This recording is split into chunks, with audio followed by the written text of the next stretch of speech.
All right, so how do you make better ads with AI? Let's go ahead and get into it. The first thing I want to say is when I'm using AI for anything in marketing, people have this misconception. They say AI sucks, you can't use AI, the output that I get is bad. Yeah, that's because you don't know how to use it properly. So, the first thing you got to keep in mind is it is a tool. The same way, for example, somebody that's building a house may use a hammer as a tool. AI is a tool that you are using. It doesn't mean that that gives you the final product right away every single time. So, for example, when we're doing customer research, which one is going to be faster at analyzing lots of different documents and websites and everything else? Probably the AI, if you know how to use it and you know what things to prompt it.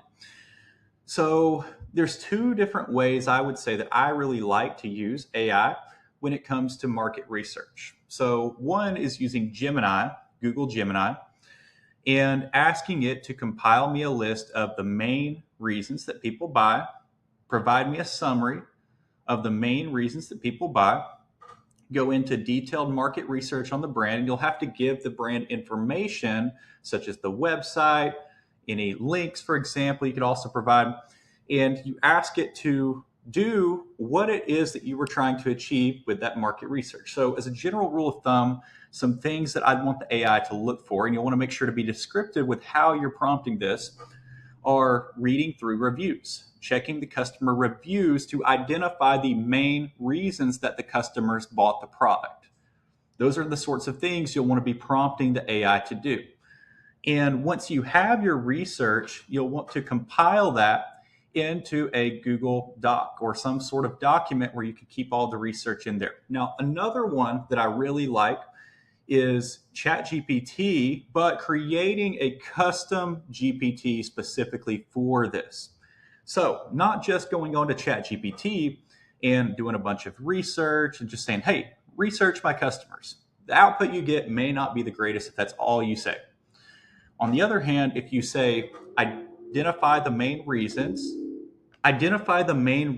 that customers are buying, the main pain points that they have, the reasons that they purchase, the common things mentioned in the reviews. You can list out all the different things just like that in the Google document once you have compiled this Google document. So once again, you're going in, you're creating a GPT to do the research for you. And I would say you'll want this GPT to analyze a couple different things as well. You'll want to know the stage of awareness and sophistication that the brand is in. In this case, it's probably your brand or maybe a client's. The stage of awareness or sophistication that the brand is in based on the principles of breakthrough advertising by Eugene Schwartz. Then from there, you'll want to dive even deeper to identify the main reasons that customers buy. Look for golden nuggets, for example, in the reviews. And another thing that you can do is you can find top marketers even with lots of content online where lots of people are talking about them who are really well known and have really good practices in the space.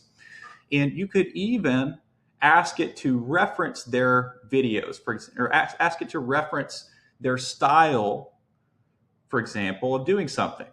So what you'll see with copywriting, for example, is a lot of people may say, hey, be Dan Kennedy. As Dan Kennedy, write this copy for whatever brand it is. Or as Gary Halbert, write this copy for whatever brand it is. Or as Eugene Schwartz, write this copy for whatever brand it is. And so by doing that, it'll find all the data it can find online, all the information it can find on whoever it is, and it will try to imitate their style with the output that it's giving you. So once again, the AI is only going to be as good as you are at using the tool.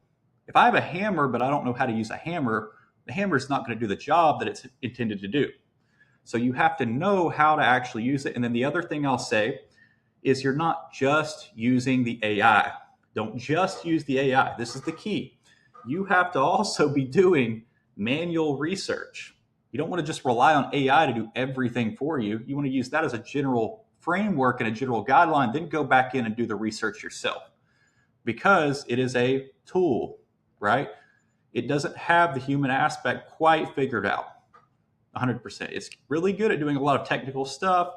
It's really good at doing research if you prompt it the right way, but you still have to do manual research. So the next thing here is adding visuals that highlight pain to your ads. So one of the ways that I like to do this is in the call to actions of ads. For example, this right here is a gross spit bottle. So this is a spit bottle. And if we were selling a product for people who, let's say, for instance, use tobacco, right? And let's say we have a cup that's a unique cup for the people who use tobacco or whatever the case is. And it's designed to get rid of these spit bottles. Maybe, for instance, through my research, I found that the main selling point of this product is that they want to get rid of those nasty spit bottles, right? And that's what's commonly being mentioned again and again in those reviews. And another thing to add to the research section is you'll also want to analyze competitors as well, especially negative reviews of competitors to come up with angles as well. That's another thing to mention. Anyways, so let's say, for example, we have this spit bottle here. This was made with AI. And I've used this, for example, in ads time and time again for this specific brand, where we put this in the call to action of different ads, in a static ad or whatever the case is, where it'll say, ditch those spit bottles or ditch your spit bottle, whatever the case is. We're highlighting that pain point, and we are saying without saying that this product will get rid of that pain and help them to upgrade to something better where they don't have to look at that, because that visual look of this is one of the main reasons that people may buy the specific product, right? And it all comes back to research. So with that being said, what do you not want to do? What you don't want to do is just say, hey, do my research for me, and then just copy and paste whatever it is, and then just go strictly off of that. Once again, this is a tool. And the tool will only be as good as you are at using the tool. So you don't want to just throw any prompt in, go immediately with what it says. You want to go back and forth refining this and until you get the output that you're looking for. This is to help you speed up the process of researching, not to do it for you.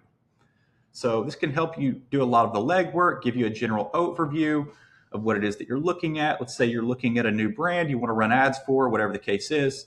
This could help you to get an idea quickly of that specific brand or whatever the case is, but this isn't going to do everything.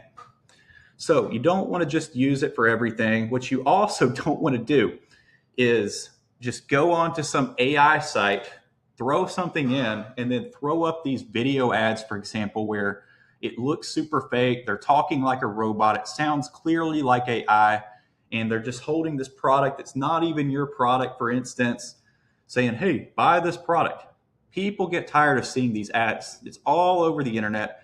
Everybody's using this stuff. If you're going to use it, make sure you understand how to get the output that you're actually looking for that looks almost indistinguishable from reality. In most cases, that's going to be what you want, unless there's some specific ad format or concept that you're trying to make where you want it to clearly be AI. Unless that is the case, which I highly doubt, then you want the output to look like reality. And you need to make sure when you're prompting the AI that you're prompting it in a way to where it is indistinguishable from reality. And you'll want to probably include that in your prompt as well. Now, how do you actually get that better output that does look like real life?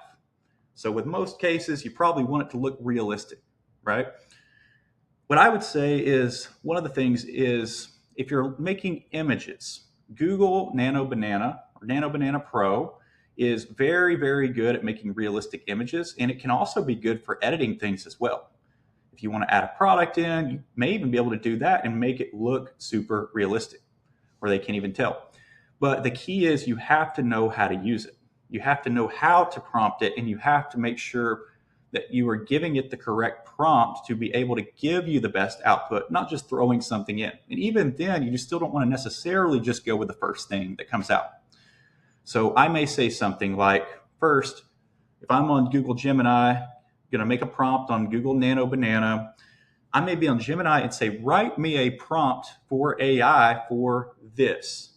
And then I'll also add in something like, I want it to appear as if it's shot with an iPhone 12 camera lens. That's another thing you can add in to get more realistic output and indistinguishable from reality.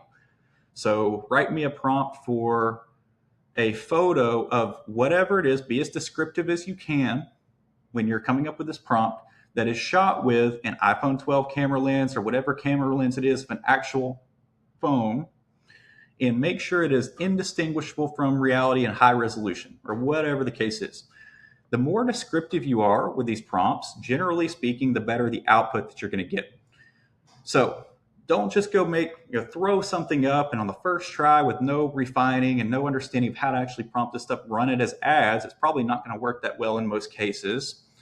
Understand that it is a tool that you can use. And so if you're making visuals or research, that's where I've found it to be the most effective with AI. But many people also use it for video as well. But once again, make sure that the video, if you do use it for video, the video that you're getting is high quality and looks indistinguishable from reality. So another way you could use it for video is maybe even for coming up with B-roll or certain scenes that you don't have, where you're adding in a clip, for example, of a spit bottle spilling in this case, or whatever it is. So anyways, if you found that helpful, feel free to leave a like, comment below what you want to see next, and let me know if this helped.